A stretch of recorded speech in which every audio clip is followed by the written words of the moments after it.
Bien, vamos a comenzar entonces. Buenas tardes nuevamente con todos, bienvenidos. Un especial saludo a nuestro director de carrera, Enrique Bonilla Di Tola, a todos los profesores que nos acompañan hoy día, bienvenidos, y a todos los alumnos, por supuesto. Lo siento, acaba de pasar el gatito. Quería empezar esta presentación un poquito comentando que sentimos que de alguna manera la exposición anual se ha vuelto como una especie de tradición en la carrera, es algo que hemos hecho desde el año 1 y la verdad es que voy a repetir seguramente lo mismo que he dicho en el video de los...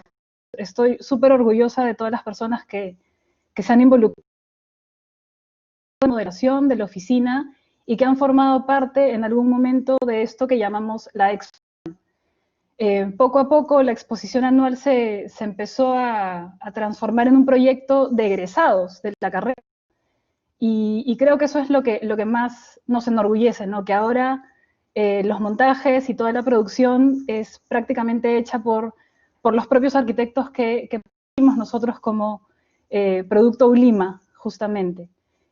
A estas personas les caracteriza principalmente que se dan más de siempre hemos tenido la suerte de que los miembros de modelación de la oficina son de excelencia y de calidad, y por eso quiero agradecerles públicamente y nada, tal vez comentar que son 10 años, pero que esto en realidad recién comienza. Sin más, le doy la palabra al curador de la muestra, al gestor del proyecto, que se ha metido con redes y se ha metido con un montón de cosas que ha tenido que resolver, José Panduro. Muchas gracias a todos por estar aquí. Adelante, José. Gracias, Ángeles. Buenas tardes a todos. Bienvenidos nuevamente al evento de la 10ª Expo de Arquitectura. Hoy tendremos la presentación de 10 alumnos seleccionados a exposición en el 2019. Ellos nos mostrarán el proceso de diseño que llevaron a cabo en sus proyectos y el resultado final. Como dinámica del evento, ustedes podrán enviar sus preguntas vía chat, escribiéndole un mensaje al moderador de preguntas. Estas serán leídas al alumno presentador al terminar su ponencia. Del mismo modo, los alumnos presentadores que tengan alguna duda o consulta, luego de la presentación de su compañero, podrán levantar la mano para intervenir.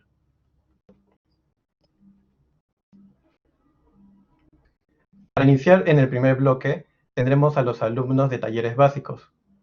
Diego Echeandía representando al taller A Andrea Sorey como parte del taller B, a Dariana Loro en representación del taller C y a Poli Barrueto del taller D.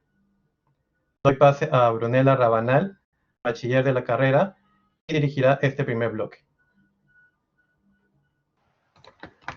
Buenas tardes a todos, muchas gracias, José. Como comentó anteriormente, tendremos como primer presentador de este bloque a Diego Echeandía, que viene representando al taller A. Él nos mostrará su proyecto de segundo ciclo, el taller de danza, el cual desarrolló durante el periodo del 2019-2. Bienvenido, Diego, te doy el pase para iniciar tu presentación. Buenas tardes, yo soy Diego Echandía y bueno, como ya he mencionado, yo voy a presentar el taller de danza, que fue el proyecto final del taller A, el nivel 2. Este proyecto fue la culminación de todo el proceso de aprendizaje de ese taller y también del primer nivel, puesto que aplicamos todos los conceptos que habíamos visto durante estos dos ciclos, del ciclo 2019-1 y del 2019-2. Estos conceptos eran algunos como espacialidad, proporción, la relación entre lo macizo y lo ligero, las relaciones espaciales y las entradas de luz. El punto de partida del proyecto fue esas imágenes que ven ahora en la pantalla, que fue un proyecto grupal que se hizo antes, que era la Estela, y en ese proyecto se capturó mediante una fotografía el movimiento humano y después de esa fotografía del movimiento había que sacar figuras que lograran resumir todo el movimiento. Luego de esas figuras es de donde se sacarían los volúmenes del proyecto. También, para los retos de inspiración, me basé bastante en mi gusto a la música clásica, que realmente me encanta escucharla. Y como el taller de danza nos dieron la elección de darle la función de cualquier tipo de baile. Dentro de la música clásica está el ballet. Entonces, fue bastante clara la elección del ballet como función para todo el proyecto. Respecto a la forma, el Gran Teatro Nacional, me gusta bastante el edificio, sobre todo ese volumen que sobresale. Y es este volumen, esta característica de volumen, lo que sobresale, y quise aplicar en mi proyecto más adelante, sobre todo en el espacio principal que ya mostraré más adelante. También, durante la elaboración del proyecto, quise explorar algunos conceptos de ballet y aplicarlos a mi proyecto. Estos son el movimiento, la pureza y el balance. El movimiento, yo pienso que es algo característico del ballet y también este concepto se aplica directamente a la estela, que en sí era un estudio de movimiento. La manera en que representé este concepto en la maqueta es por medio de las estructuras principales que suben y bajan, así como unas olas, o también como un bailarín que salta y aterriza y luego salta otra vez para dar un gran salto final. También otro concepto que quería aplicar es el de la pureza, que muchas personas consideran el ballet como, por así decirlo, como un arte puro, porque los movimientos que hacen los bailarines siempre son totalmente practicados, refinados hasta el límite. También porque la imagen típica de ballet es una bailarina vestida de todo de blanco, que transmite pureza. Y es por esto que mostraré que mi proyecto es blanco, para mostrar esta pureza de este tipo de baile. Y también está el balance, que también es crucial para el ballet, porque los bailarines, por más que se muevan, nunca pierden el balance y siempre están estables. Y esto lo apliqué en el proyecto por medio de las estructuras principales que sobresalen, así como la estructura del Gran Teatro Nacional, sobresalen de la base, del eje central del proyecto, pero igual el taller de danza nunca pierde su estabilidad y siempre se mantiene estable y, y se mantiene en balance. Bien, para la creación de espacios siempre se tuvo que tener en cuenta este tipo de baile, porque había que pensar bien sobre el tipo de espacio que requería cada tipo de baile. Y en el caso del ballet, yo decidí poner 8 espacios, uno siendo un vestíbulo, un cuarto de música, vestuario, un cuarto de ensayo, una zona de relajo y 3 auditorios, uno menor, uno principal y uno exterior. También mencioné antes que la maqueta, el proyecto en sí, empezó con la estela, esta búsqueda de formas de una imagen plana, de una imagen dimensional, y de eso sacar un volumen arquitectónico con espacialidad y ya proporción. Y esto comenzó con la primera propuesta de diseño, que es la imagen 2, que fue en una escala de 1 en 100, y esto realmente me sirvió para aprender a proporcionar todos los espacios de manera correcta y aplicar las formas a un trabajo en físico. Y este aprendizaje ya realmente lo absorbí para para la primera aprendizaje del proyecto, que fue la imagen 3, donde ya logré transformar las figuras planas en volúmenes, y también a esos volúmenes logré aplicarle ya los espacios y las funciones debidas que había elegido. Luego de ese proyecto pequeño en escala 1 en 100, pasé a la preentrega de en escala 1 en 50, donde realmente pude ver cómo comunicaría los conceptos que quería transmitir del ballet. Más que nada el balance, que el proyecto a ese momento no presentaba mucha estabilidad, así que tuve que arreglar varias cosas para poder lograr que el proyecto presente un balance, así como en el ballet. Y también, como habrán visto, todo lo que he hecho hasta ahora es en cartón, y esto no se aplica al concepto de pureza que tenía en mente, que es el color blanco, un color limpio, puro. Es por eso que al final, ya para la entrega, cambié toda la maqueta, la hice desde cero y la hice en foam, para que sea toda blanca. Y ya aquí se ve una foto limpia de la maqueta, es bastante limpia, y también quiero resaltar que la estructura de acá, la de la izquierda, es la que sobresale del proyecto, sobresale de la base, que está acá. Pero, a pesar de que sobresale bastante del proyecto, nunca pierde la estabilidad. O sea, me gusta esta parte de mi maqueta, que siempre es estable. Bueno, eso. Bueno, y aquí presento un corte del del proyecto, que el proyecto en verdad es bastante longitudinal. Es por eso que elegí este corte, porque corta por todos los espacios. Y el espacio de acá abajo es el vestíbulo, y acá a la izquierda se encuentran el corte de música, el vestuario y el corte de ensayo. Luego en la parte derecha, el, el, el área de relajo, el auditorio menor, el auditorio principal y el auditorio exterior. También quería recalcar que dividí mi proyecto en dos secciones, una privada y otra pública. La privada funciona para los bailarines, músicos y técnicos que trabajan dentro del taller para poner y presentar una obra, y a la pública es para el público e invitados que van a asistir a las obras. Y esta división se ve entre el lado izquierdo del proyecto, que todo el lado izquierdo es el lado privado y el lado derecho ya es el lado público para las presentaciones. Para describir los espacios, quiero empezar con el vestíbulo, que es el espacio por donde se ingresa al proyecto. Y este espacio es realmente importante porque es el punto medio del proyecto. Disculpen. Es el punto que une las dos secciones, la privada y la pública, y se centra en este solo punto. También quiero recalcar que este espacio es bastante grande y abierto. Esto es gracias a su altura, que presenta una altura bastante grande, y también al hecho de que no tiene esquinas. Es un espacio que, al no tener esquinas, presenta una capacidad para recibir luz tremenda. Tiene unas entradas de luz directas muy grandes. Y de ahí se sigue al cuarto de música y el recorrido, que está en el área privada. Este espacio es un poco más chiquito que el anterior, y esto es porque considero, bueno, los músicos realmente al practicar sus piezas no se mueven mucho porque están sentados en sus sillas. Es por esto que el espacio es bastante chiquito. Pero igual presenta una buena cantidad de luz para que los músicos puedan ver lo que están tocando y para practicar bien. Ahí, encima del cuarto de música se encuentra el vestuario. Y el vestuario es interior al cuarto de música. Por eso que comparten de la misma verticalidad, comparten la misma altura. Este espacio es el más chiquito del todo el proyecto, dado a que en el vestuario solo es para vestirse y nada más, no hay que hacer ninguna otra actividad ahí. Y también este espacio recibe una luz indirecta, al igual que el espacio anterior. De ahí, subiendo las escaleras de acá en la izquierda, se puede llegar al cuarto de ensayo, que es el espacio principal del área privada del proyecto, no de todo el edificio, es del área privada. Y esto es porque aquí es donde ya todos los que trabajan en la presentación practican y ensayan para presentar las obras.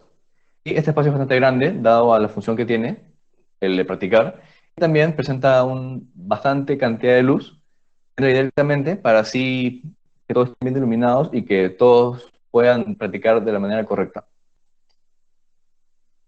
De ahí, si volvemos al vestíbulo y vamos al otro lado, vamos a ir a la zona de relajo, que es el primer espacio del área pública. Este espacio se encuentra justo encima del vestíbulo, y es un poco más bajito que este, y esto es para que la cantidad de luz que entre, si sigue siendo directa, sea de menor cantidad, y esto es para permitir una mejor calidad de descanso a los usuarios de este espacio. Pero a través de un puente se puede llegar al auditorio menor. Este ya es el primer espacio de presentación, siendo el primero este, luego el segundo el principal y ya el tercero el auditorio exterior. Este espacio es bastante grande, puesto que necesita albergar a un público de una presentación de ballet, y también presenta una abertura acá, en la parte de arriba, que permite que la luz entre directamente sobre el escenario para así iluminar de una manera singular y dramática a los presentantes y a los bailarines de la obra. De ahí, subiendo, se encuentra el auditorio principal, que este es el espacio más importante y más crucial del proyecto. Esto es debido a su uso, su función, su tamaño y su posición. Respecto a su uso y tamaño, esto es porque como es el auditorio principal, es el lugar en donde se presentan las obras más grandes y las obras más importantes, y por ende es el lugar en donde se encuentra un público mucho más grande que en los otros auditorios, puesto que es el más grande. Bien, respecto a su posición, este espacio se encuentra más alto que todos los demás espacios. Y también, como mencioné antes, se encuentra en esta parte que sobresale del proyecto, lo cual hace que sea bastante especial. Y también, al ver el proyecto desde afuera, es la parte en la que a la mirada se ve atraída a este espacio. El último espacio que presenta este proyecto es el auditorio menor. Se encuentra debajo de todo, se encuentra incrustado en la base y es un espacio exterior. El proyecto debe tener por lo menos un espacio exterior. Este espacio es bastante abierto y como está incrustado en la base, permite que cualquier persona que transite cerca del taller de danza pueda disfrutar de una presentación de ballet sin tener que necesariamente entrar a un edificio, y solo se pueden sentar en las esquinas, en los bordes, y disfrutar de la música y del baile. Es bastante importante este espacio porque tiene una función social bien importante, yo creo.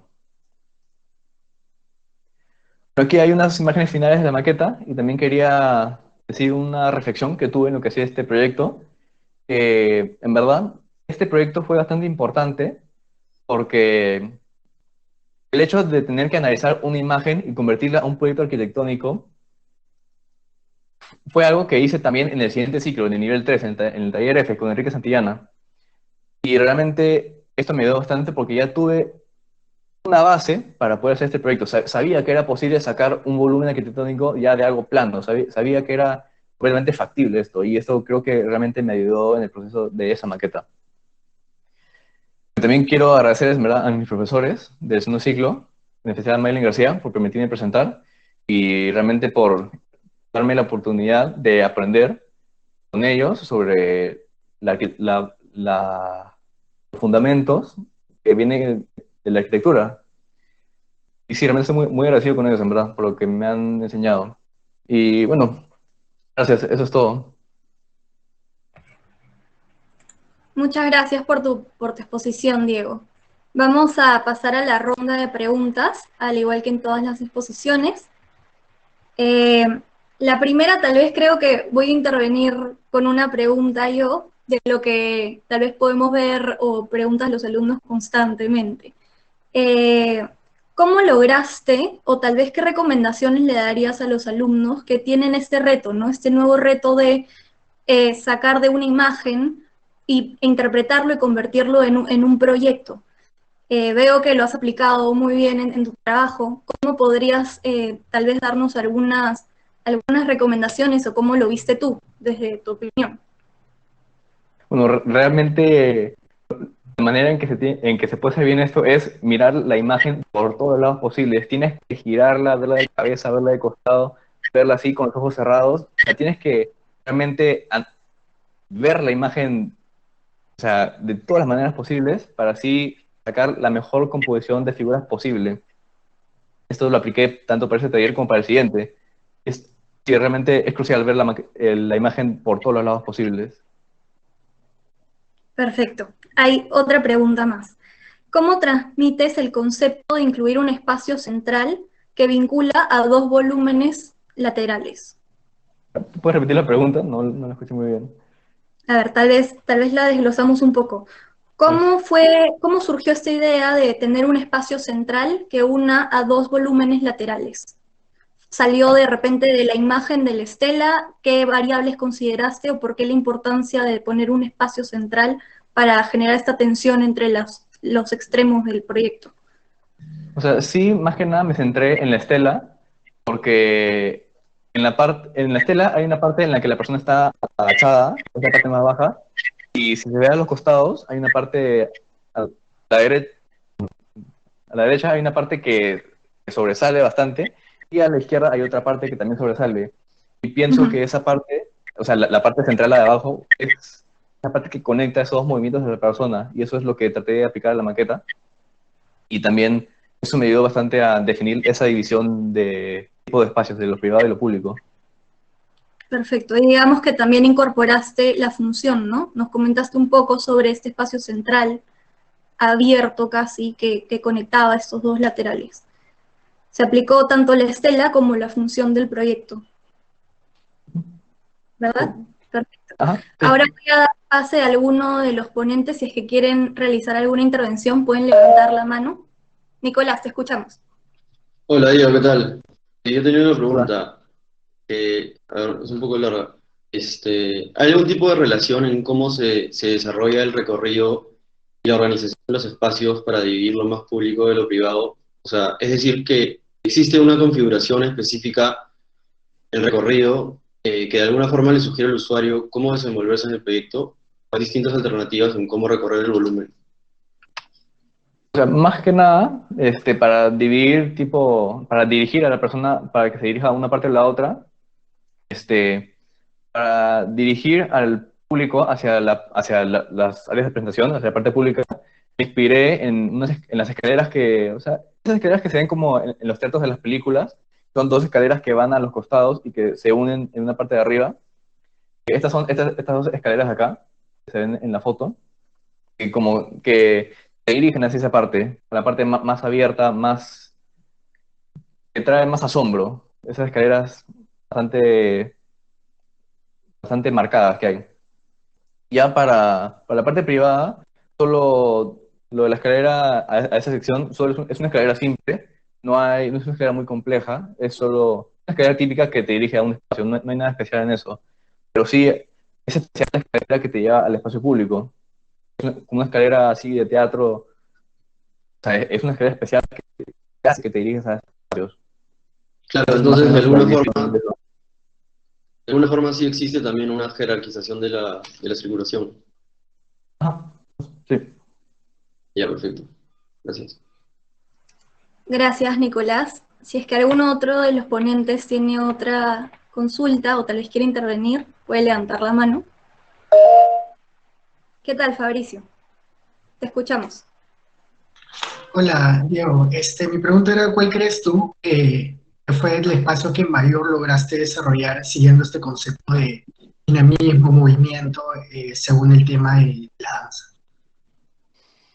Realmente, o sea, respecto al movimiento, pienso, o sea, realmente el vestíbulo, en verdad, porque es un espacio que sí presenta bastante movimiento, no por su forma y por su estructura, sino porque es el espacio más transitado de todo el proyecto. Es el espacio donde todos transitan y donde es el punto central donde se disparan todas las otras partes del proyecto. O sea, sí, esa parte presenta más movimiento en el sentido de circulación en el proyecto. Claro, porque sí se nota que es como que esta intersección de espacios que crean este movimiento de volumen, ¿no? Gracias. ¿No? Gracias, Fabricio. Bueno, muchas gracias, Diego, por tu presentación.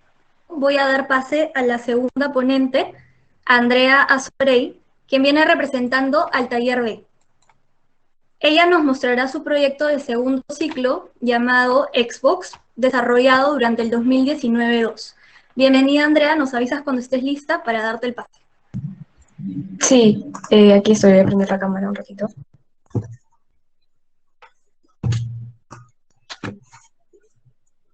Y así se dejó de compartir la exposición, ¿no me parece?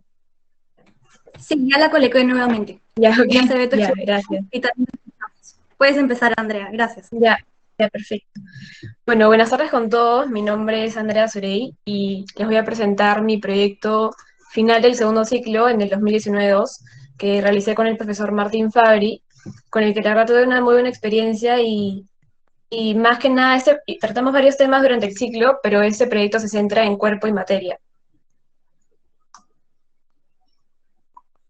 Ya, lo primero que realizamos como parte de la investigación para realizar el proyecto fue el análisis de la lectura de Cuerpo, Memoria y Arquitectura de Charles Moore, en la que en esa se habla mucho acerca del significado de la arquitectura y cómo en la antigüedad todos los edificios tenían un significado o al menos un impacto en el usuario, y cómo esto en las ciudades modernas ha ido perdiendo y esa relación con el cuerpo y con la persona se ha ido desvaneciendo. Y creo que es un punto de la lectura que rescato bastante para el proyecto y que tomo bastante en cuenta para esta relación con el cuerpo, cómo el edificio puede llegar a envolver a la persona. Y ya luego tuvimos este ejercicio donde debíamos realizar un recorrido de bosque, donde ya nos aproximamos mucho más a la materialidad que vamos a tratar, que iba a ser el metal. Y este recorrido se trataba de variar las densidades, crear distintas percepciones en el usuario. Por ejemplo, en esta primera imagen yo como toma de partido decidí tomar un recorrido donde el bosque se vaya densificando a medida que se avanza en el transcurso del recorrido. Entonces, a medida que uno avanza, disminuyen las distancias de cada barra, siguiendo siempre un patrón, un significado, y no solo generando esa percepción con la distancia, sino también variando los grosores y las alturas de las distintas barras, y también generar una percepción distinta. Y esta idea de que se van cerrando las visuales a medida que se avanza en el recorrido también hace que interfiera en otros sentidos y no solo en lo visual, que es también una idea que resalta Charles Moore en su lectura acerca de cómo esa relación más profunda con el cuerpo y no solo lo visual se ha ido perdiendo. Entonces quería rescatar esa idea. Y ya iniciando lo que sería la parte del desarrollo del proyecto, este proceso de diseño donde ya vienen las decisiones y la toma de partido, están este dibujo que parte del enunciado fue dado por la cátedra, donde debíamos crear dos espacios, uno virtual y uno macizo, y uno de ellos tenía que tener la función de encuentro y otro de estudio, y entre ambos debía haber una relación de inclusión. Entonces, yo decidí tomar el espacio virtual como el espacio de encuentro, ese espacio de una escala mucho mayor, una escala algo más abierto, que tenga una relación más grande con el exterior, y que fuera este espacio de envoltura, esta idea de proteger al cuerpo como habla Charles Moore en su lectura, y que envolvería al espacio de estudio, que sería el espacio macizo, el espacio interior. Yo tomo este hielo macizo como una idea de sentirse cómodo, una idea de cobijo más privada. Tampoco, sin embargo, no se trataba solo de cerrar el espacio macizo, este espacio de estudio, cerrarlo por completo, sino liberarlo en ciertos puntos específicos. Por ejemplo, esa es parte del proceso de diseño, y yo como quería abrir el espacio al exterior, todavía está en un proceso, trabajándose, pero abrirlo en ciertos puntos específicos para resaltar ya sea una relación con el espacio público, o también con el paisaje que está pensado que fuese este recorrido de bosque del que se habló al principio. Y ya, bueno, los dibujos fueron bastante importantes, la verdad, en este proceso. Todas las ideas las plasmamos a través de los bocetos, los dibujos, y algunos dibujos de cómo se va a sentir el espacio, cómo lo va a ver el usuario, el peatón, y todavía trabajándose la idea de los herramientas, de cómo va a ser esta idea de envoltura el espacio virtual, ¿no? Y esto ya es un dibujo más casi de la propuesta final que tuve, donde ya también el dibujo ayuda un poco a entender qué va a ser lo macizo, qué va a ser más lo virtual, ese espacio de estudio que se eleva para generar una mayor pesadez, por ejemplo, y cómo también el proyecto trabaja con el entorno, ¿no? Y bueno, sí, en los dibujos, por ejemplo, en este primer dibujo es cómo se llegaría a sentir el espacio de estudio y cómo sería su relación con el paisaje que estaba pensado. Y en una de las clases, por ejemplo, visitamos el malecón de Miraflores, que nos permitió explorar un poco cómo emplazar nuestro proyecto, en qué lugar queríamos emplazarlo para aprovechar las visuales y potenciarlas. Y bueno, por si no ubican el lugar, es la Bajada Balta, y justo a la izquierda se encuentra el Club Terrazas. Y ya más acerca de las decisiones en cuanto a la geometría y cómo esta se va configurando, tengo las plantas donde se ve bastante este patrón de cerramientos que sigue el espacio virtual, por ejemplo. En este caso yo sí decidí tomar un patrón como lo hice en el ejercicio del bosque, que a pesar de que se haya formado algún desorden al final, sí tiene un significado en el fondo. Y en este caso, este patrón de cerramientos decidí tomarlo como módulos, donde la separación entre cada módulo podía ser un módulo entero, medio módulo, incluso un cuarto de módulo, dependiendo de qué tanto yo quería cerrar el espacio al exterior o abrirlo y potenciar un poco las visuales. Por ejemplo, este espacio de estudio, que es el espacio interior, sigue bastante esta geometría, una geometría bastante similar, como de prácticamente un cubo, pero se generan este quiebre para una variación y jerarquizar un poco esa visual hacia el exterior, liberar el espacio y separarlo un poco de este espacio público y más bien potenciar el paisaje. Y por ejemplo, en estos cortes se puede ver esta otra variación que realicé en el proyecto, en este espacio de estudio, también un poco para reforzar esa idea de lo macizo, de la pesadez y también la percepción del usuario y cómo este plano inclinado puede variar esta experiencia. La persona que está recorriendo justamente ese punto puede sentir como si el edificio prácticamente se le viniera un poco encima y potenciar esta idea de lo pesado, lo macizo.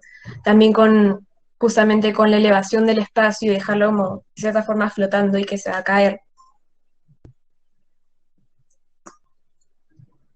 Y ya esto es la producción final, después de todos los dibujos y todo el proceso, viene el proyecto y ya este modelo en 3D, donde se muestra cómo es que la materialidad de esto del metal puede cambiar mucho las cualidades del proyecto y cómo pueden potenciar y concretar estas ideas que yo tenía en un principio y todo lo que estaba planteando en dibujos, cómo se logra concretar ya en el producto final. También la materialidad, el metal, cómo puede lograr también un impacto diferente en la sombra, por ejemplo, cómo la sombra puede marcar los espacios de recorrido, los espacios de permanencia, y esas entradas de luz, por ejemplo. Y también esta foto, por ejemplo, muestra también las cualidades que da el metal, cómo evoluciona en el tiempo y cómo se va envejeciendo y dota de otras características al proyecto, ¿no? Y ya, a modo de cierre, solo quería presentar esta idea del Xbox que se nos dio en el taller al final, que era recopilar los trabajos de todo el ciclo y presentarlo en un Xbox donde tratábamos 3 temas distintos y para mostrar un poco la evolución de los alumnos, de nosotros, a lo largo del ciclo, ¿no? Y eso es todo, así que muchas gracias. Muchas gracias, Andrea, por la presentación. Vamos a pasar a las preguntas. La primera es, ¿de qué manera adaptas o mantienes el concepto de recorrido de bosques en tu propuesta final? Ya, lo que pasa es que ese proyecto, la primera parte del recorrido de bosque estaba pensado como si fuese el entorno del proyecto. Es una forma de explorar un poco la materialidad y ver cómo lo íbamos ya a utilizar en el proyecto. También un poco esta idea de las barras, creo que me influyó un poco al espacio virtual, por ejemplo, esta idea de encerrar el espacio y el bosque, creo que de esa forma sí un poco influyó en mi decisión de cómo configurar el espacio virtual. Claro, perfecto. Tenemos otra pregunta un poco más personal en cuanto a tu proceso de diseño. ¿Cuál fue el mayor reto en tu proceso para llegar al resultado obtenido? Yo creo que en este caso, creo que ese es un caso particular porque realmente uno realiza bastantes maquetas a lo largo del proceso y es como un borrador la maqueta, pero en este caso era solo la parte final del proyecto. Entonces, todo lo que teníamos que hacer era a través de los dibujos, imaginarse el espacio solo con el dibujo, y creo que esa fue la parte más complicada, pero también nos ayudó bastante a entender la importancia de los bocetos y de saber representar las ideas de esa forma. Claro, han explorado toda la parte gráfica para llegar a este espacio final. Muchas gracias, Andrea. Ahora los invito a los presentadores que quieren intervenir, pueden levantar la mano si es que tienen alguna consulta, pregunta o de repente complementar con alguna idea dentro de la presentación de Andrea. Sí, Nicolás, te escuchamos. A ver, voy a prender mi cámara. ¿Qué tal?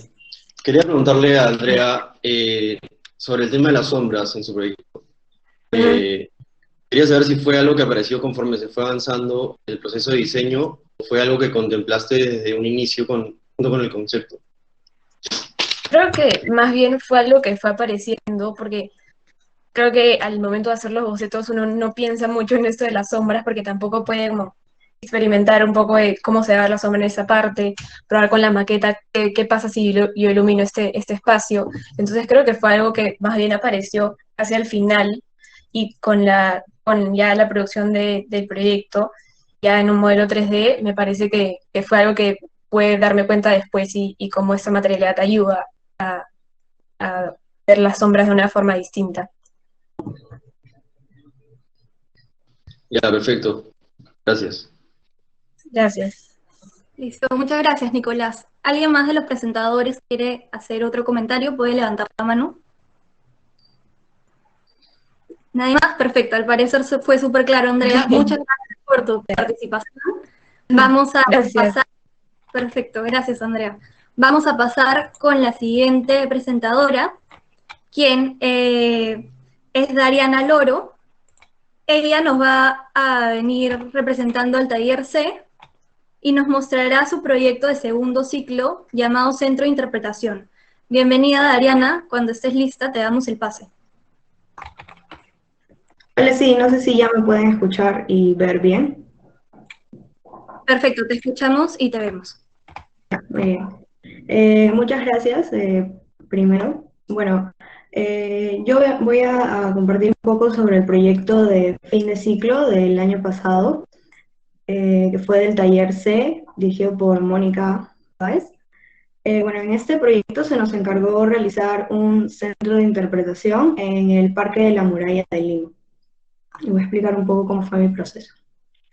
Para empezar, el lugar en donde nos situábamos era la zona en la que antiguamente existía la muralla de Lima, la cual delimitaba la ciudad. Con el tiempo, esa idea de muro se fue perdiendo, por lo que ahora solo quedan restos de ella, como se puede observar aquí, en el cercado de Lima. El trabajo consistió en una propuesta grupal, la cual nos ayudó como emplazamiento del proyecto para luego dividir los lotes y trabajar individualmente en el diseño de cada uno de los centros de interpretación. Para este caso se nos brindó la lista de ambientes con la que nuestro proyecto debía contar. Eran un espacio de ingreso, un vestíbulo recibidor, un espacio de apreciación de la muralla, que era la propuesta grupal que habíamos construido, la exhibición de un objeto de la antigua muralla de Lima, un espacio de introspección o meditación y un espacio para apreciar el Cerro San Cristóbal. En este caso, el proyecto se trabajó con varillas de madera de MDF, que son estos de aquí, y posteriormente, para establecer una conexión entre lote y lote, se utilizaron estas varillas de madera balsa. Antes de comenzar con la forma general del proyecto, primero debía entender qué era un centro de interpretación. Al buscar en internet la definición, noté que varias coincidían en ciertas expresiones o palabras, por ejemplo, un lugar de aprendizaje, relación con el patrimonio, un espacio público, un lugar de conservación. Así que en base a eso, concluí que un centro de interpretación es brindar al público no solo los pobladores de la zona en donde se realiza, sino en general su patrimonio cultural y que ellos se sientan orgullosos de esto. Una vez escuché a un artista que dijo: siempre escribimos o dibujamos sobre lo que conocemos, y algo parecido sucedió con este proyecto. En mi escritorio, mientras estaba pensando en la volumetría del proyecto, agarré mi cubo Rubik, mi cubo Mirror, como se puede ver acá, y comencé a desarmarlo. Y al rotarlo, esta vez me di cuenta de que el cubo se deformaba de una manera en que sus piezas parecían espacios desfasados. Y esto me dio una idea de cómo quería abordar el proyecto. Fui un poco más allá y busqué en internet si existían algunos proyectos de este tipo, y me topé con el Hábitat 67, y ahí me di cuenta de que sí era posible realizar estos tipo volúmenes desfasados, ¿no? Al ya tener una idea cómo quería abordar este centro de interpretación, me propuse realizar algunos bocetos de la organización de los espacios. Por ejemplo, quería que el espacio del objeto y la muralla se conectaran de cierta forma, el espacio de meditación, de introspección, debido a su función, quería que esté un poco más aislado, y el espacio del cerro quería que sea como que el remate visual final, ¿no?, que dé hacia este Cerro San Cristóbal, ¿no? comencé además a dibujar cómo se verían estos volúmenes de diferentes tamaños en una planta, ¿no? Además, cómo sería el cambio de alturas, de tamaños de los volúmenes, que lo representé aquí en una elevación, y cómo quería que fueran, como mencioné, las uniones, ¿no? Por ejemplo, el del objeto y la muralla que tuvieran algún tipo de relación, el de meditación un poco más aislado, y el cerro arriba para que también tenga una mejor visual hacia este, ¿no? Ya, aquí se puede ver un corte que realizamos en el taller, en donde este espacio es el espacio del objeto, y en este corte no se puede apreciar muy bien, pero en la parte de atrás todo esto es el alto del espacio del objeto y este es el espacio de la muralla. Entonces, de una manera, la conexión que yo planteé se representa aquí, pues el espacio del objeto es parte del espacio de la muralla en esta zona, ¿no? Este es el espacio de apreciación del cerro, el cual tiene esta gran visual que da el remate hacia el cerro que se encuentra de este lado. Para empezar un poco con el programa del proyecto, este se divide de la siguiente manera, ¿no? Este es el ingreso, el cual no revela mucho, ya que se encuentra definido por este volumen de acá que sale un poco y no te deja ver mucho más allá. Luego se encuentra este espacio que es el hall, que da una visual hacia las demás propuestas que están hacia este lado. Y es un espacio de doble altura que se conecta hacia los espacios que conecta todos los espacios de arriba en forma vertical. Este es el espacio del objeto, que como ya mencioné, es todo este largo, el cual es de este tamaño, ya que un objeto o un pedazo, parte de la muralla de Lima, tendría que tener esta gran amplitud. Entonces, por eso lo consideré de esta manera, además que tiene una luz que entra directamente hacia el punto focal del espacio, lo cual direcciona la vista de la gente. Este es el espacio de meditación que está más aislado, no da directamente a la entrada, por lo mismo que es un espacio personal e íntimo, y solamente tiene algunos puntos de luz que entran en ciertos momentos del día. Este es el espacio de la muralla en la cual realicé la conexión con el lote vecino que se encontraba a mi costado, que también da al espacio de la muralla de la persona que se encontraba a mi costado. Aquí hay una visual para que se pueda apreciar bien toda la propuesta grupal que habíamos construido, ¿no? Y por último, este es el espacio de apreciación del Cerro San Cristóbal, el cual tiene esta gran visual. Yo la planteé de esta manera ya que para mí era un espacio que debía sentirse más virtual, como si estuviera afuera, pero sin perder la sensación y el cobijo de sentirte en un espacio interno, no interior.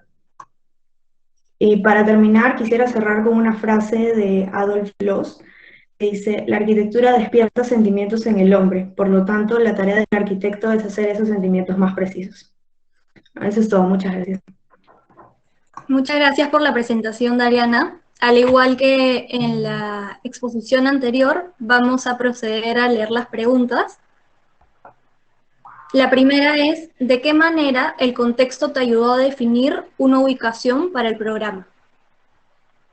Bueno, en sí el contexto obviamente tenía mucho que ver, ¿no? Por ejemplo, como expliqué, el cerro estaba detrás del río que se encontraba ahí, ¿no? Entonces era crucial tenerlo más elevado para que se pudiera apreciar mejor, tenerlo de repente mirando directamente hacia este, ¿no? Por ejemplo, el espacio de apreciación de la muralla o de la propuesta grupal tenía que estar centrado.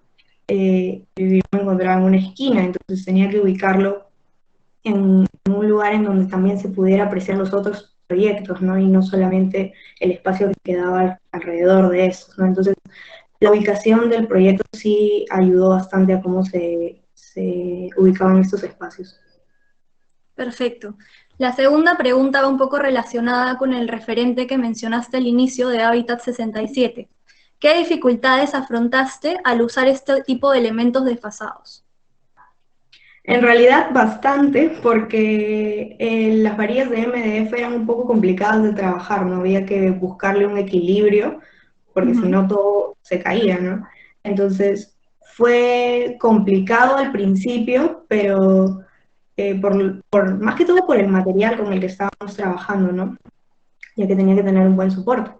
Pero mientras fui avanzando con el proyecto, encontré algunas estrategias al usar este material para poder generar esta forma desfasada que yo quería lograr, ¿no? Perfecto. Les doy pase a los presentadores a que puedan intervenir si es que desean, levantando la mano, si es que ha quedado alguna pregunta o consulta respecto al proyecto y la presentación de Dariana.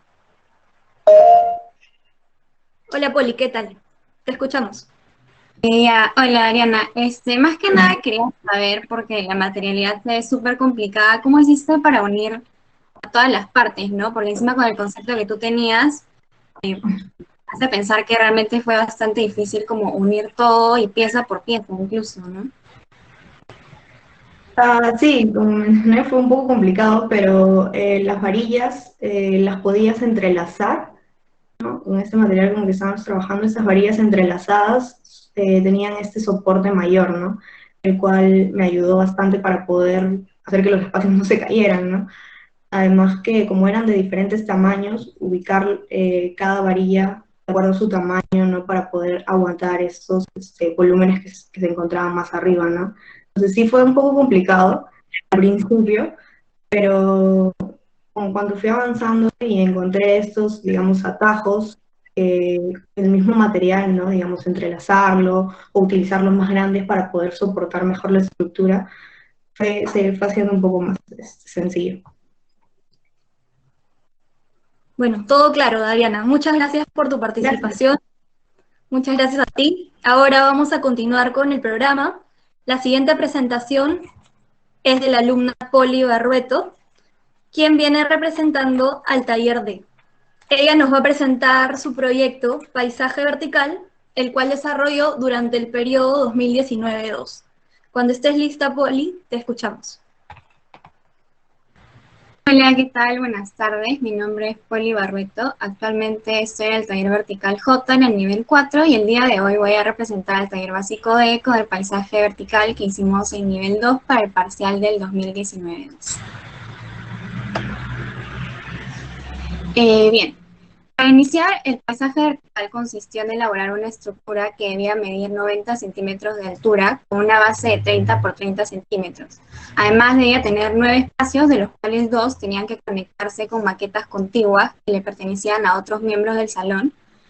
Y si bien no tenía que estar localizado en ningún lugar en específico, debía tener visuales por todas las caras, por así decirlo. Bien, este proyecto tenía bastantes variables. En primer lugar, cada uno de los espacios debía tener distinta escala y proporción, además de relaciones visuales entre ellos y visuales hacia el exterior.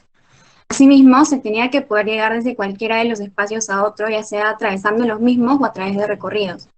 Finalmente, la variable más problemática para mí fue el tema de la materialidad. ¿Por qué? Porque teníamos que hacerlo enteramente con rollos de papel periódico que teníamos que ir juntando uno a uno para formar la estructura que cumpliera con el encargo. ¿Por qué era complicado esto? Porque era pasar de un material súper ligero que se iba adicionando a casi que una masa total maciza a la que parecía que se le habían sustraído partes. Y para lograr esto se tenía que mantener un mismo lenguaje en toda la estructura, ya que esto iba a permitir que se evidencie más el equilibrio de la misma. Bien, comencé por idear una estructura que se partiera en dos partes, una inferior y una superior, que se unirían por un recorrido interno, más o menos como se muestra en este primer boceto que hice, en el que los espacios iban colocándose en torno al jerárquico que estaría ubicado acá en la base. Y bueno, de hecho me pareció bastante simpático lo que había propuesto y comencé con esa idea a construir la estructura. Sin embargo, experimenté lo que muchas veces nos habían repetido los profesores del taller, que era que el papel soporta todo. Y efectivamente no podía completar la idea inicial que había tenido porque las mismas especificaciones que debía cumplir el encargo no me lo permitían. Realmente fue bien decepcionante darme cuenta que hacer el boceto con rollos de papel periódico y cumpliendo las especificaciones del encargo iba a ser imposible, puesto que la misma se iba a inclinar o incluso se caería, sin duda alguna. Por todo esto, tuve que optar por otra distribución, en la que los espacios inferiores tendrían mayor escala que los superiores. De esta manera, la mayor cantidad de peso estaría en la parte baja y sería una base más rígida, y la estructura así a poder mantener de pie sin inclinarse ni deformarse. Y de la misma forma que lo planteaba anteriormente, uniría ambas partes con un recorrido que ahora sería exterior. Es así que finalmente el proyecto adoptó esta forma, en la que todos los espacios fueron levantados en torno al jerárquico. Asimismo, debido a la materialidad con la que trabajamos, tuve que emplear dos puntos de apoyo, este de acá a la izquierda y el de la derecha, que van hasta arriba, para que se pueda mantener en pie la estructura y no se desbalancee, porque eran varios espacios que estaban construidos en torno a esto. Bueno, acá se puede observar el espacio principal en el medio, el cual tiene una mayor escala que el resto. Y se nos indicó además que lo teníamos que forrar con otro material, que sería el papel de revista, pero esta vez tenía que ser de un color diferente al del periódico, evidentemente, por lo que opté por el naranja, que iba a permitir que resalte aún más el espacio más importante. Este a su vez estaba contiguo a un espacio que era la conexión con otra maqueta, que ya lo vamos a analizar más adelante, y con dos espacios ubicados en la parte de atrás del mismo, por los que se llegaba por este acceso. Además se puede observar que todos los espacios tienen diferente direccionalidad, por lo que permitía que hayan vistas en los 360 grados del proyecto. Y bueno, voy a decir la frase más repetitiva del taller ese ciclo, pero es evidente que la construcción de los espacios no fue con 4 paredes y un techo. Al contrario, gracias a todo lo que nos habían enseñado, entendí que podía definirlos de diferentes maneras, por lo que opté por el uso de techos en forma de arco, por así decirlo. A su vez, permitieron que el lenguaje usado en el proyecto se hiciera más evidente, y de esta forma ayudaba a conformar la idea de que a una masa total maciza se le hayan sustraído ciertas partes.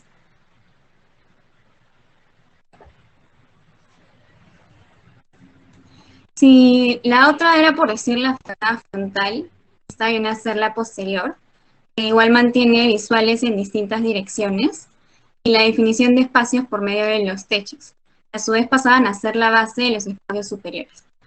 Acá se ven, como mencionaba anteriormente, los espacios contiguos al jerárquico, por los que se accede por acá.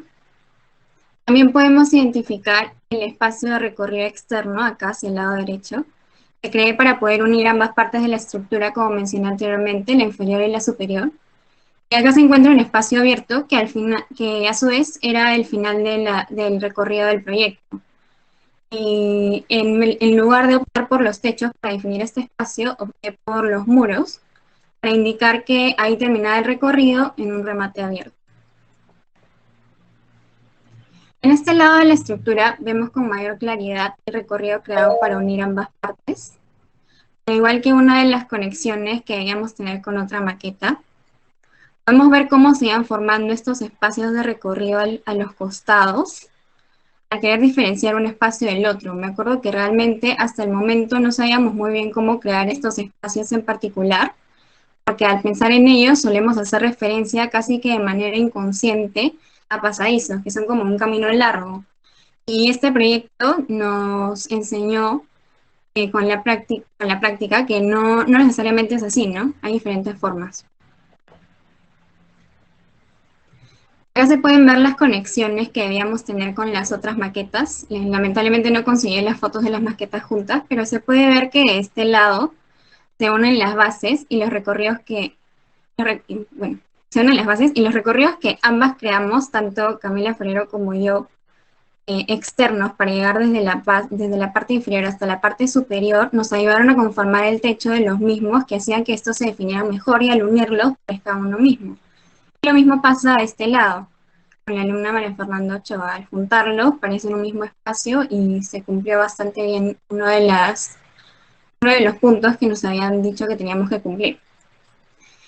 Y bueno, fue bastante desafiante, porque era complicado tener que ubicar los espacios de tu propia estructura en otras zonas, porque si tú construías uno en la misma parte donde tú estabas conectando con estas otras maquetas, iba a interferir y ya no se iban a poder juntar. Y además también fue complicado porque teníamos que construirlos en simultáneo para que quedaran de la misma escala, de la misma altura y se unan bien. Fue un trabajo bastante arduo, la verdad. Bueno, finalmente es así como queda el proyecto. Se puede ver cómo el mismo lenguaje ayudó a unificar los distintos espacios y a su vez a crear una estructura uniforme. Fue bien desafiante y tomó bastante tiempo porque era básicamente construir todo desde cero, hasta el material. Me acuerdo incluso que le pedimos a uno de los profesores que haga un rollo porque de verdad se nos hacía imposible al comienzo y se demoró más de 7 minutos en hacer solo uno. Realmente hay bastantes amanecidas empleadas solo en fabricar el material, pero creo que valió totalmente la pena porque el resultado muestra lo que nos enseñaron a lo largo del ciclo y medio en el taller. Al fin y al cabo es la base de toda la carrera. A mi parecer logró tener armonía y presentar cierto equilibrio a través del lenguaje utilizado, que es lo que busca un arquitecto, ¿no? Que no necesariamente sea todo simétrico, sino que pese a la forma, la distribución, las escalas, mantenga el equilibrio. Gracias. Muchas gracias por la presentación, Poli. Vamos a pasar a la ronda de preguntas. Tenemos algunas acá. La primera es, ¿cómo te ayudó a identificar estas variables desde un inicio para llevar tu proceso creativo? Es decir, de repente nos podrías resumir todos esos criterios que ahora, después de haber desarrollado un proyecto vertical, te ha llevado a sacar de repente ciertas variables que al final hoy consideras súper importante que tal vez al inicio no estuvieron tan presentes. Ya me he complicado un poco con la pregunta, pero según lo que he entendido, en verdad al comienzo con especialmente en el taller, creo que la mayoría sabe que el taller es súper abstracto y con la práctica vas aprendiendo. O sea, no es que tú comienzas de un boceto y tú mismo lo vas a continuar hasta el final. Por el contrario, nosotros empezamos de frente con la práctica y con el paso de las clases que nos van enseñando nuevas teorías y cosas, vamos entendiendo distintos conceptos, ¿no? Por ejemplo, me acuerdo que en el nivel 1 nos dijeron hagan espacios y hicimos un cuarto. Y ya poco a poco fuimos entendiendo y de hecho creo que lo que nos iban enseñando, o sea, lo que me gustó a mí principalmente, creo que lo que más rescato del taller es que fuimos aprendiendo con la práctica, o sea, de todas maneras nunca nos iba a servir el primero, íbamos a tener que volver a hacerlo, volver a empezar, volver a construir, volver a identificar todas esas variables que nos iban enseñando y que se nos iban presentando para poder cambiar el aspecto y para que esto cumpla con lo que nos habían pedido finalmente, ¿no? Y considero que nos ayudó bastante porque a mí hasta el día de hoy me sirve bastante todo lo que nos enseñaron, el hecho de que, o sea, lo principal fue que no la primera idea nos va a servir hasta el final, ¿no? Sino que poco a poco vamos a ir cambiando esta y hasta el último segundo incluso. Perfecto, claro. Acá hay otra pregunta, tal vez no les puedas responder. ¿Qué dificultad te encontraste en la definición de tus espacios y sus relaciones? Nos comentaste un poco que fuiste probando por este volumen vertical y la materialidad. ¿Cuál fue tal vez el mayor reto de encontrar relaciones en tus espacios? No sé, todos los retos en verdad, porque era bien complicado. De hecho, sí mostré la primera idea que yo tenía, no se pudo hacer porque, o sea, la materialidad te limita bastante, a la vez te ayuda también a construir las cosas de cierta manera, ¿no? O sea, si yo tenía una idea de poner, por ejemplo, un espacio acá y otro acá, mientras lo iba construyendo me daba cuenta que no iba a poder ser posible porque la materialidad no te lo permite. Como mencioné, son rollitos de papel periódico que por más que los vayas poniendo juntos, no, o sea, van a tener cierta fuerza, ¿no? Pero no van a soportar un peso mayor al de la base. Entonces, o sea, la misma materialidad te limitaba y a la vez te ayudaba, así decirlo, pero tenías que encontrarle el truco también. Claro. Y eso, básicamente con eso ibas definiendo tus espacios, no tanto con las ideas principales que tenías. Claro, perfecto. Y es verdad y de acuerdo, ¿no? Cada vez que vas avanzando un poco más en la carrera, van apareciendo nuevas variables que te van dando una enseñanza, ¿no? Esta vez tocó la materialidad como el reto del proyecto para tus espacios. Bueno, muchas gracias, Poli. Voy a dar el pase a ver si es que alguno de los ponentes quieren intervenir. Si es que tienen alguna duda, pueden levantar la mano para participar. Brigitte, te escuchamos. Hola, Poli. Bueno, yo realicé el mismo proyecto cuando estaba en básicos como tú. Entonces, quería si es que el uso del color en el espacio jerárquico tiene, o sea, elegiste ese color por alguna razón, querías dar alguna sensación al espacio o solamente fue por... Claro, en verdad, o sea, no te voy a mentir, en el momento simplemente fue el color que sobró. Porque tú sabes que en el taller nos dividen por mesas, entonces cada uno iba sacando los colores que encontraba y al final el que decía primero yo agarro esto se lo llevaba. Y ya me quedé con el naranja, pero después me di cuenta que realmente me ayudó a resaltar bastante el espacio principal, que era lo que quería hacer. Y también me ayudó porque al momento de hacer la estructura total, yo me fijé, realmente tuve bastante cuidado en que los rollos de papel periódico se vieran casi blancos. Creo que por eso también me demoré más, porque los enrollaba de diferente forma para que toda la estructura se viera blanca y así resalte más el espacio central. Y haya bastante contrastes entre los dos colores, ¿no? Perfecto, creo que todas las dudas están claras. Muchas gracias, Poli, por la participación. Es súper interesante ver cómo van agregando variables a sus proyectos. Ahora hemos finalizado el primer bloque de talleres básicos. A continuación, le voy a dar la palabra a mi compañero José Panduro, quien les va a explicar un poco más sobre las nuevas plataformas digitales de la carrera de arquitectura. Gracias, Brunella. Una de las nuevas plataformas que ha implementado la carrera es a través de ISU, la cual podremos acceder a ella mediante la web oficial de la Universidad de Lima. Nos dirigimos a la pestaña de pregrado y buscamos carrera de arquitectura. Una vez ingresados, nos dirigimos a la sección de más información, donde encontraremos el hipervínculo que nos redirigirá a ISU. Este perfil también lo podrán encontrar en el buscador desde la misma web, al digitar Carrera de Arquitectura, Universidad de Lima. En esta plataforma encontrarán los catálogos de arquitectura realizados desde el primer año de la carrera de arquitectura. Tendrán la posibilidad de visualizar cada uno de los proyectos seleccionados a exposición desde el año 2010 de una manera mucho más amigable. Este perfil se irá actualizando según las futuras exposiciones anuales de la carrera. Otra plataforma es mediante el canal de YouTube de la Universidad de Lima. También podremos acceder a ella mediante la sección de más información, que los redirigirá a la lista de producción de la carrera de arquitectura, la cual alberga los videos de las charlas, conferencias, montajes, entrevistas, entre otros. Pero como parte de la 10ª exposición anual, hemos optado por realizar videos explicativos de los proyectos seleccionados a exposición. Los alumnos seleccionados pueden participar enviándonos sus grabaciones y el equipo de la carrera se encargará de la edición.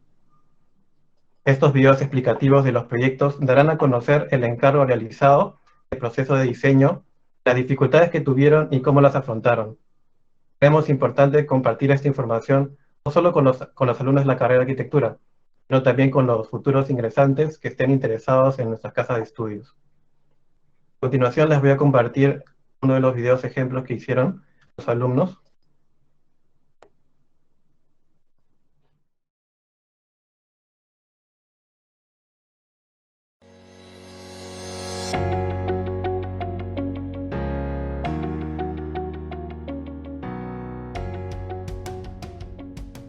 Mi proyecto es un parque productivo y tecnológico que interviene en el Parque Los Pozos, ubicado en la ciudad satélite de Santa Rosa, en el Callao. Como referente, estudié el jardín que produce agua. Este fue un proyecto realizado en España en el 2015 y lo interesante era cómo resuelven la problemática de la falta de agua para riego. Este parque tiene un sistema que captura las aguas pluviales, las trata y luego las utiliza para riego. Y esto me inspiró a desarrollar mi proyecto en torno al agua, ya que en el Callao hay una problemática muy similar, donde las áreas verdes se encuentran en mal estado porque no reciben mantenimiento. Mi visión fue conectar a las personas a través del agua. Yo quería incrementar la superficie vegetal y generar biodiversidad para que los usuarios interactúen con el agua de manera entretenida. Para lograr esto, dividí el proyecto en 3 estrategias: usos, flujo y paisaje. Estos me ayudaron a organizar el proyecto y poder ir resolviendo las problemáticas que se iban presentando a lo largo del desarrollo. El mayor reto de este proyecto fue intervenir los tanques de agua que se encontraban en el terreno, Ambos alcanzaban los 36 metros de altura y resultaban bastante imponentes para los peatones que transitaban por el parque. Decidí recubrir ambos tanques con una estructura metálica, la cual albergaba una rampa de 400 metros que llevaba a los usuarios desde el nivel 0 hasta la cima de los tanques, donde se ofrecía un mirador de 360 grados. Entre la rampa y la estructura metálica se colocó una malla expandida, la cual permitiría el crecimiento de plantas trepadoras para brindar a los usuarios del entorno una vista más amigable y permeable.